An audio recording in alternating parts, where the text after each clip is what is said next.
Hello, welcome to part 2 of the literary exploration, where we're going to learn how to write a body paragraph for a character. So we're going to continue on from the intro paragraph with the same topic and with the first character we discussed, which was Anne from The Painted Door by Sinclair Ross. So as a reminder, our topic was, what is your opinion of the effects of one poor decision? There's structure for a body paragraph just like for an intro. The first thing you need to do is write a topic sentence. This tells the reader what this paragraph is going to be about with relation to the thesis. Pretty much everything that you write needs to relate back to or support the thesis in some way or another. So as a reminder, one poor decision is all it takes to completely alter one's life is the thesis statement that we created in our intro paragraph.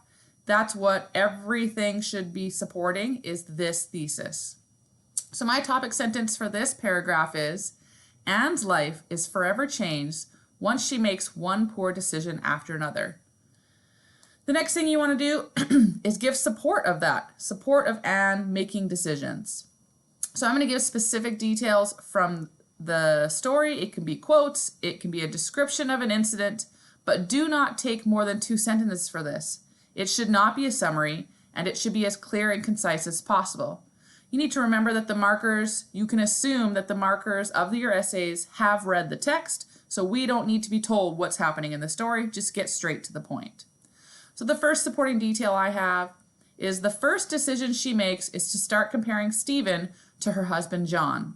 During this thought process and after a misunderstanding with Stephen, she feels roused from latency and long disuse all the instincts and resources of her femininity. Then what I need to do is I need to explore this piece of details or evidence. I need to explain to the reader how this evidence supports your thesis. Do not use personal pronouns like I.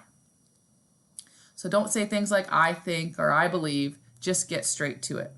So I'm going to explain this above piece of evidence here by saying, this is the beginning of Anne's realization of her interest in Stephen.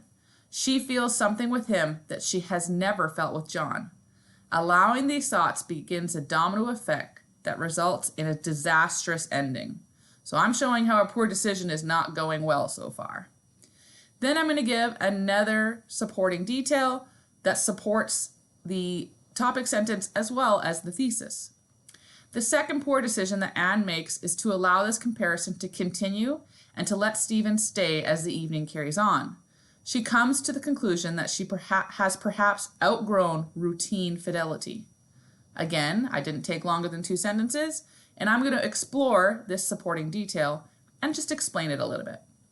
All of this thinking and attraction to Stephen is Anne's rationalization for a decision that she knows she is eventually going to make. She's trying to justify these thoughts by condemning the life that she and John have, and by arguing that she is only being faithful because of ingrained loyalties. It is the last step before she makes the most life-altering choice.